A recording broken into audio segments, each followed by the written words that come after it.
جو لوگ اپنے مال کی زکوٰۃ ادا نہیں کرتے، اب دیکھو قرآن ان کے بارے میں کیا کہتا ہے۔ قرآن کہتا ہے وَالَّذِينَ يَكْنِزُونَ الذَّهَبَ وَالْفِضَّةَ، وہ لوگ جو اپنے خزانے کو یعنی کہ سونے اور چاندی کو سنبھال کے رکھتے ہیں، وَلَا يُنْفِقُونَهَا فِي سَبِيلِ اللَّهِ، جو اللہ کی راہ میں اس کو خرچ نہیں کرتے۔ اور فرمایا فَبَشِّرْهُم بِعَذَابٍ أَلِيمٍ، ان لوگوں کو عذاب علیم کی خوشخبری دے دو۔ آگے فرمایا یوم یحمى علیہا فی نار جہنم، فرمایا ان کے سونا چاندی اس مال کو جہنم کی آگ میں تپایا جائے گا، فَتُقْوَى بِهَا جِبَاهُهُمْ وَجُنُوبُهُمْ وَظُهُورُهُمْ، اور فرمایا ان کے اس مال کے ساتھ سونے اور چاندی جو مال جمع کر کے رکھتے ہیں اللہ کی راہ میں خرچ نہیں کرتے، فرمایا ان کے مال کو گرم کر کے ان کے چہروں پہ لگایا جائے گا، ان کی پشتوں پہ لگایا جائے گا، ان کے دائیں بائیں جو ہیں ان کے پہلو کو لگایا جائے گا۔ فرمایا ان کے پہلو کو جیسے ہم غصے میں کہتے ہیں نا جس پر غصہ ہو عنوان تیرے میں وکھیاں سے پلواں گا، اللہ بھی غصے میں کہتا ہے وہ لوگ جو اپنے مال کی زکوٰۃ ادا نہیں کرتے، اللہ فرماتا ہے میں تو آئی ہوں وکھیاں سے چڑھا گا۔ اور پھر حکم ہوگا ھذا ما کنزتم لانفسکم، یہ ہے وہ تمہارا مال، یہ ہے تمہارا سونا چاندی، یہ ہے تمہارا خزانہ جو تم ان کو اپنے لیے جمع کر کے رکھا کرتے تھے۔ پھر حکم ہوگا فذوقوا ما کنتم تکنزون، اللہ فرمائے گا چکھو اپنے اس مال کا مزہ جو تم جمع کر کے رکھا کرتے تھے۔ تو میرے عزیز بھائی،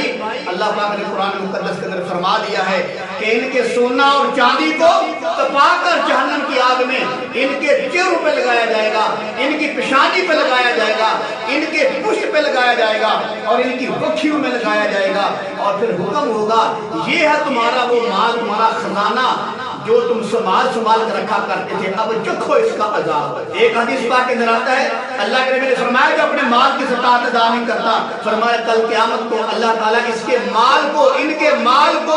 گنجا سانپ بنا کر ان کے گلے میں لٹکا دے گا، اور سانپ ان کو وہ ڈسے گا، ڈنگ مارے گا اور کہے گا میں تمہارا خزانہ ہوں، میں ہوں تمہارا مال جس کو تم سنبھال کر رکھا کرتے تھے۔ ایک حدیث پاک کے اندر آتا ہے اللہ کے نبی نے فرمایا صلی اللہ علیہ وسلم، فرمایا جو اپنے مال کی زکوٰۃ ادا کر دیتے ہیں وہ اپنے سے شر کو دور کر دیتے ہیں۔ ایک اور حدیث پاک کے اندر آتا ہے اللہ کے نبی نے فرمایا جو اپنے مال کی زکوٰۃ ادا کر دیتا ہے وہ اپنی ذمہ داری پوری کر دیتا ہے۔ ایک حدیث پاک کے اندر آتا ہے اللہ کے حبیب صلی اللہ علیہ وسلم کا فرمان مبارک ہے، فرمایا جو اپنے مال کی زکوٰۃ ادا کر دیتا ہے فرمایا وہ اپنے مال کو محفوظ کر لیتا ہے۔ ایک حدیث پاک کے اندر آتا ہے اللہ کے پاک پیغمبر کا فرمان مبارک ہے، فرمایا جو لوگ مال کی زکوٰۃ ادا نہیں کرتے فرمایا اللہ تعالیٰ ان پر بارشوں کو بند کر دیتے ہیں۔